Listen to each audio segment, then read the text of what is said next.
to the Sarajevo Film Festival, which was the first time I'd ever been to the Balkans, first time I'd ever really been in Eastern Europe, and fell in love with the people that I met, the country, the disposition, and was just so struck by them. And I made a film called Moonlight Mile that was really a film that was about finding life after loss, and it was about grieving, but pushing through grieving. And interestingly, that film festival started during the siege of Sarajevo, basically as they politely put it, a fuck you to their tormentors. Somebody had a VHS deck in a garage, and they would avoid snipers and run and go close themselves in this garage, and they called that the Sarajevo Film Festival. And after the war, it grew, and so they came to me and asked if they could run a Moonlight Mile there, and I went. And and my wife Amy accuses me of having a spouse over there that she doesn't know about, because I've always been so struck by the region, and so I was an open antenna, I think, when I came across the essence of the story. Yeah, why don't you explain the essence, where the spark came for the creativity to write this? You are the writer, you are the director. Well, it happened in Falmouth, believe it or not. True. About 9 years ago now, day after Christmas, I was waiting for I was retiring a truck from LA to come back here to live on the pond, and was sitting in Dunkin' Donuts in Falmouth, and it was a slow news day, and I read a New York Times article on the front cover, human interest story about a hate tribunal that was specifically pursuing Ratko Mladic, the renegade general, for the Serb general who was responsible for the siege of Sarajevo. And the article was remarkable because it basically said that his loyalists, who were a fairly ragtag crew by that point, had been moving him from couch to couch briefly, and at one point they were able to move him into his own apartment. And this was a guy of such vast ego and such incredible, just a need to control, that he refused to have security. But they were going to provide him with phone cards, medicine, groceries, and a housekeeper. And I was dumbstruck by that, thinking, okay, first of all, big man, little box. That guy being stuck alone in an apartment, though he thinks it's his dream, it's his worst nightmare, because he's such a social animal. Clearly reveled in just, what you see, the pleasure he has in forcing her to undress, the pleasure he has in interrogating his own perverse charm. And so I was struck by that, and then I thought, who the hell is the maid? In that case, if he was given one, who was she? Would he trust her? Would he interrogate her? And so the sort of birth of an idea was there. I couldn't write it right away. I was working on another film, and in the interim I was reading up on a few of these characters. But it was Mladic who, when I finally read, it was a side note, which amazes me that it was a side note, that his own daughter, who I think was in medical school at the time, she'd been hearing reports all through the war, which she was refusing to believe in. And I think she finally read a very credible piece from a German journalist about what her father had done during the war, and she committed suicide with his own military weapon. And he, to date, refuses to take responsibility and blames everybody and isn't even convinced it was a suicide. So that's when, to me, and again, I tip a hand here because I have now tremendous friends in Serbia, but I spent a lot of time in Sarajevo, and this was a character who literally haunted them. And so the sort of storyteller's justice that you want to have, I realized that this was a guy who basically had to think he was having another chance, and that he somehow was going to have a vicarious relationship with another young woman who could stand in for his daughter, but in the end, because he's unrepentant, he was only going to be doomed to recreate the same tragedy. So that's really where that story came from. That's amazing. Now, I know earlier today, I had the pleasure of listening to you talk about the music on WMVY radio with Barbara Dacey, and I hope Barbara has that taped and it's going to be an archive, right? So people can go to that on the wonderful website that you've created. I know that you mentioned in that interview that a lot of times you listen to music as you're writing as an inspiration. Maybe you could say something again about the writing of the musical score, which is so beautiful and so important to this movie, and what kind of music you might have been listening to. And then I have a follow-up question. Sure. Yeah, everybody works differently. I'm a music sensitive, so to the annoyance of my family, I can listen to one piece of music for about 8 hours a day for weeks on end if I'm writing. If it's somehow working, I don't question it. And so music, whether it can be score, it can be orchestral, it can be song-based, which was the case in Moonlight Wow. So when I was there in the region, I got to begin to hear all sorts of sounds. And I met an actor at that festival who was talking to me about, that's where the violin comes from, fabulous actual Romanian actress who told me that I don't know how it came up, but she said that, yeah, she played the violin, but she wouldn't play in front of anybody.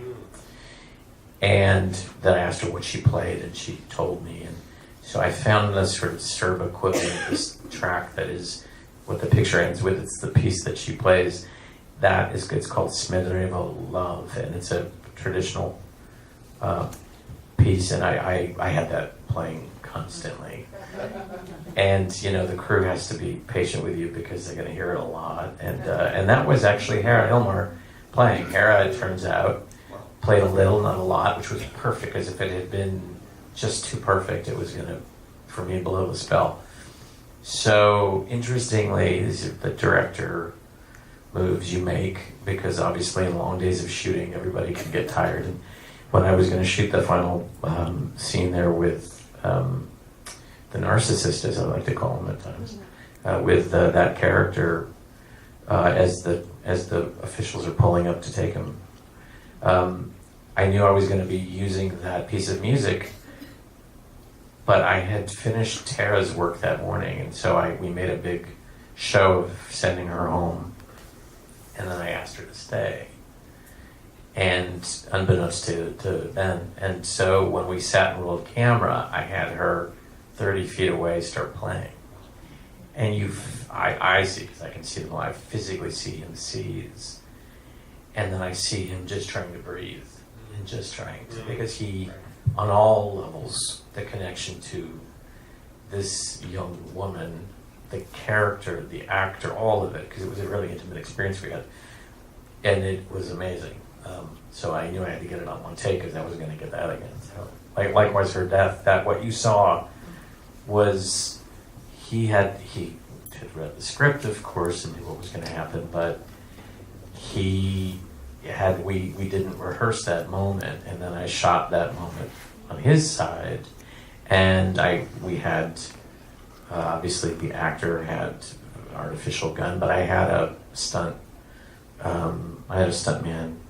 I refused to use blanks in any close range, so I had a stuntman who was, again, off camera, but who was very good and timed his shot, if you will, his blank, and the reaction you see him. That's what happened. Well, speaking of the two main actresses, they're wonderful together. They're like in a dance. They're dancing around together, and they actually physically dance in the movie, which is so lovely to have that music scene. Should show you the rehearsal scenes. He's so uncomfortable. It's awesome. But I wanted to ask you about the choice of Ben Kingsley as the general. I mean, was that something that you had in your mind from the get-go? I know some directors will have a physical mind of an actor in their mind when they're writing. Sure. Yeah, I've had that in the past. That was not the case here. And again, this was an independent film. Obviously, it's a quiet independent film. It's not a big studio movie. So as a result, the journey you go through trying to put these movies together in terms of financing and cast, and so this was a film I was trying to make for a number of years after I wrote it, and there had been a couple of other actors along the way, and it's amazing that when I hit a moment where I think I read a trade article about an agent who had just signed in Kingsley, and I knew the agent. I thought, why have I not thought of him? Right. And so I called the agent up, and all good artists are relatively compulsive, even if we're lazy. And so I was on a Thursday, and I think I sat down with Kingsley on Monday or Tuesday morning. He read it and wanted to meet, and the beauty is I didn't write it with him in mind, and I can't picture it any other way. Yeah. Well, you know, amazing career. I mean, over 95 movies. Just such diverse characters that he's played. Kind of saw a little Don Logan in him, if you know Sexy Beast. Sure. one of my favorite Don Kingsley movies. Yeah. But maybe you could talk about the woman who plays the maid, Hera. I'm not familiar with her work. Is she relatively new? You'll be seeing plenty of Harry Elmore. The shuffling furniture that happens in terms of trying to put casts together. There had been another actress that we thought we were going to work with, and I got one of those calls that there was a conflict and a scheduling issue, and it was not that far out. And I love Kingsley because he's 72 and everything happens for a reason, and he's salty. He's like, fuck her, we're gonna do better. And he said to me, there's somebody you should meet. He said, I glancingly worked with her. I did a scene with her in a film this last year. You should just try to meet her, Skype her. She's out of London. She's Icelandic.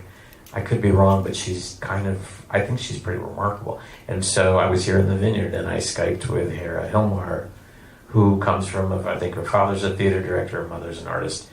The most relaxed and confident young woman who obviously had to be that to dance with him and to not be intimidated. He would have sniffed it and been bored and destructive. So she came and did that. And of course, even since now, I think I'm on to my third filmmaker who's asked to look at work of hers. She's down working with Peter Jackson right now in New Zealand. She's gone. She's lovely. But again, just a great, the hallmarks of great performances, a great listener and responsive, just really trusting in herself and beyond her age. She is just 27. Fantastic.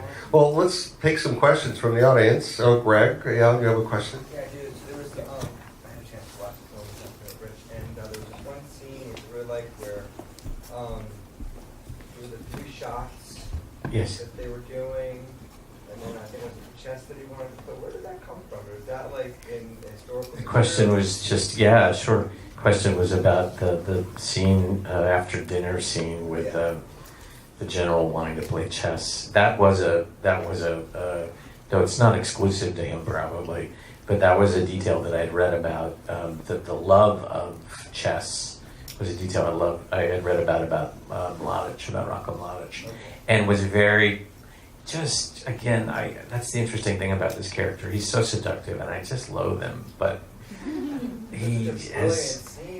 Well, he came out of nowhere. Like, okay, we're drinking 3 shots, and off we go and play. Yeah. So Mladic evidently loved to essentially force his enemies to play with him. If he had captured UN folks, he made a show of it, and which was both his version of trying to look magnanimous and yet be ultimately controlling, always controlling, and a game of control. And so that was, to me, it just the man's always looking for someone to play with, and yet doesn't deserve it. So, Any other questions out there?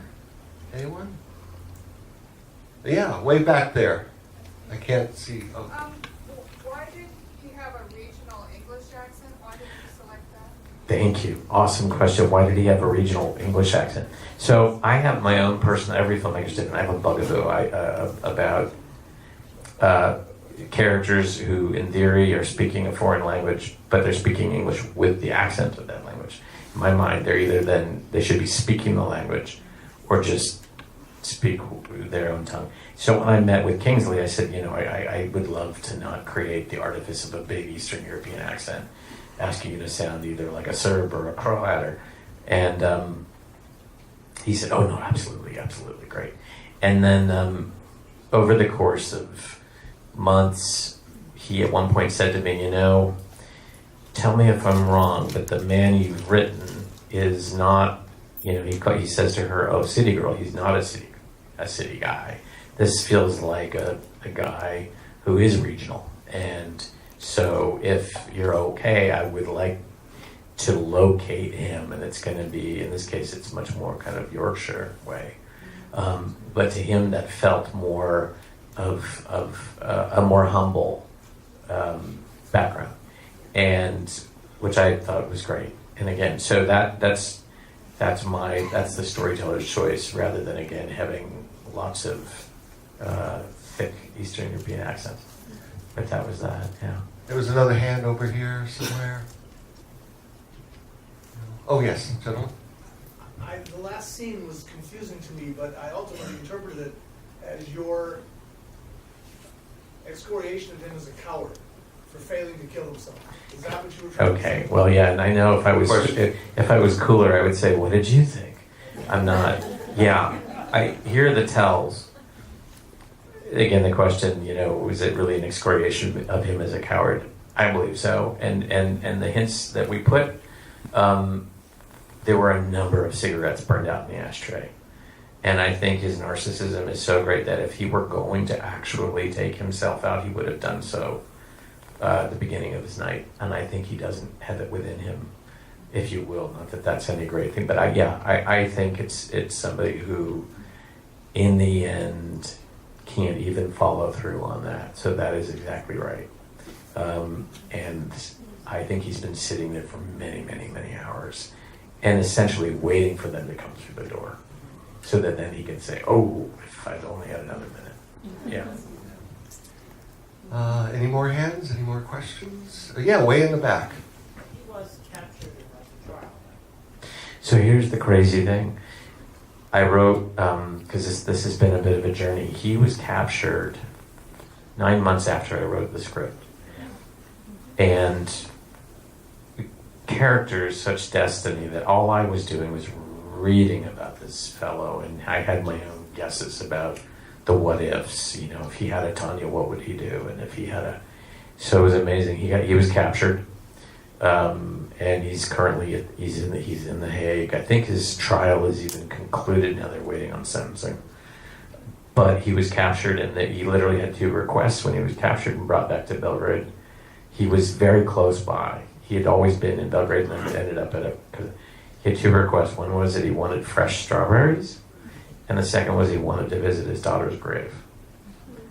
And I think they granted that. They took him to her grave like at 6 a.m. or something like that. The remarkable thing, the first time I went to Belgrade to scout the movie, I kept thinking I was going to have to be speaking in code to everybody there about him, and didn't know politically if I was going to be able to make the movie. And it was amazing. The first day I went out in a location van, everybody in the van went, "Oh yeah, that's where he lived."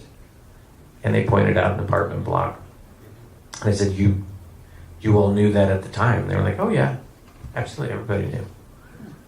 And that was the situation. He was not alone. There were others, and it's a country deeply divided.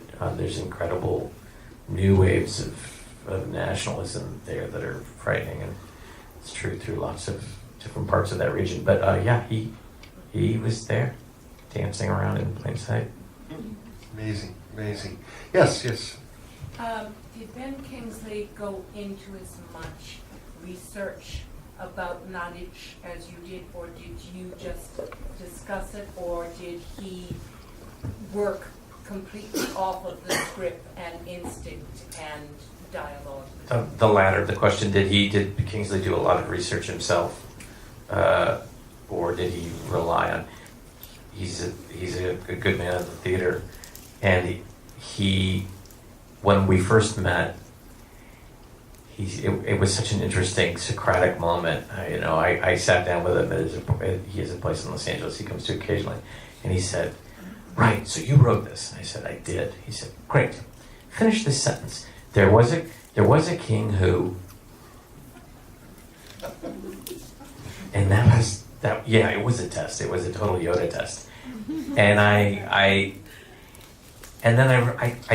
realized what I thought he was trying to do, which was he was trying to basically distill, if you will, this sort of core myth or core mythology of what this piece was for himself.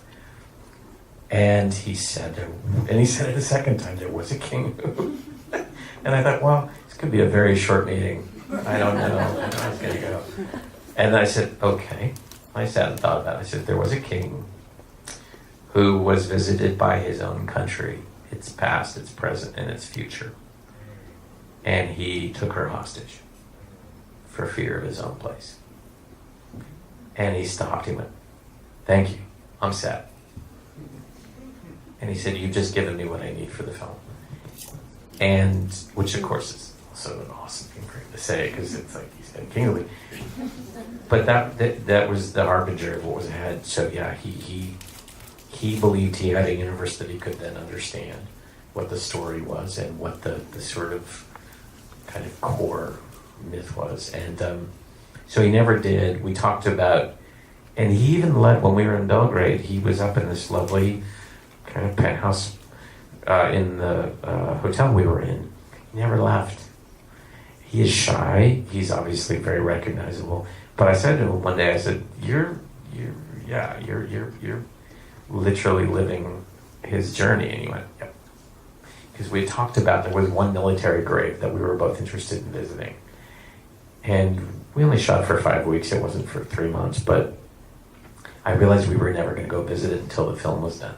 He wanted to stay in that apartment and be as equally monastic and uncomfortably monastic as this fellow was.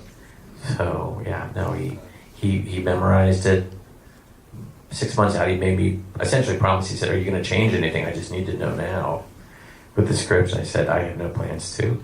So he showed up again. Piece at Theater. He showed up there in Belgrade, off book and ready to go. Yeah.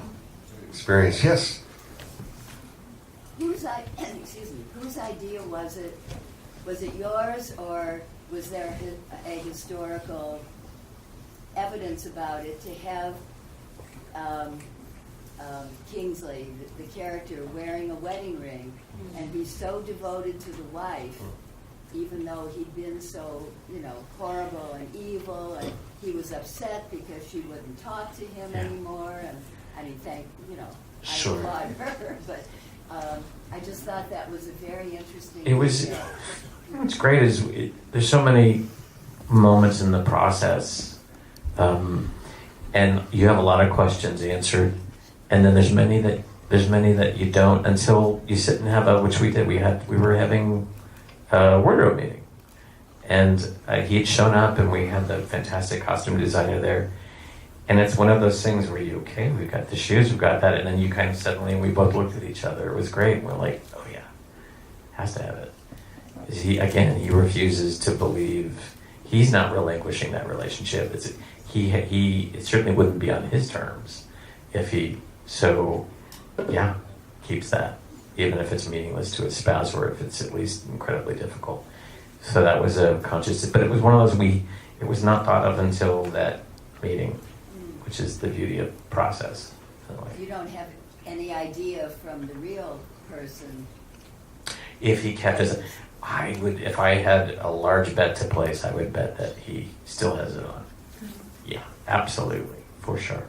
You wrote such a great, complex character. I mean, he had done all these supposedly evil things, but also was very humanized. And he had this humanity about him. Well, it's funny, which is a point of, it's a tricky responsibility to write that, because I'm of the belief, and there will be many people who will be uncomfortable with that, which I fully respect. To me, those who've perpetrated huge evil, if they only, for me, exist in history books or on newspapers, there's an impenetrability. They're outsized suddenly, and that means that they're greater than. And I think in an odd way, as a storyteller, you want to break that down and you want to access them, bring them back down to human scale, which is disturbing because it reminds you they might live next door to you. But they are humans. It doesn't mean you're celebrating them. You're just showing this is where they come from. And the moment with the old blind woman at the tavern is a moment, and again, if I was cool, I wouldn't be telling you what I intended. But I think that woman is of an age and in a moment that I think she's certainly not forgiving him. She's touching who he was and who he will never be again. And I think that's why he's as stricken as he is. I think it's that sort of beautiful, not an Alzheimer's moment on her part, but there's just a sense on her that she's in the presence of something from the past. And there's that. And I again, for me, I wanted ways to just kind of put the shit in. So, Brad, this film obviously hasn't had its launch yet, per se. I mean, this is the world premiere, but beyond here, do you have plans for any film festivals, or are you going to try to go right to theatrical distribution? All being discussed this week. Okay. We're finishing up. We have a distribution deal that will be completed here this week. The goal is to release. We're going to be releasing in November, and my friend Meg Ryan is here, and very much in the model of Meg's picture this last year, we'll have a theatrical window. And then there'll be a VOD component too. But it's very funny. You have lots of delicate conversations about where you launch and how you do. So that's all to be discussed in terms of what's where and what's going to be appropriate. Yeah. Well, I'm selfish in asking that question because I hope that we can screen it at our International Film Festival in September. Nice. If it works out, Brad, Wow. you know, a good plug-in with the distributor with I us. love it. Okay. Thank you. Yeah. So, I think we're about ready to end, I think. A great round of applause for Brad. Wonderful film, and thanks for sharing so much with us. It's really honored to have you share this film with us.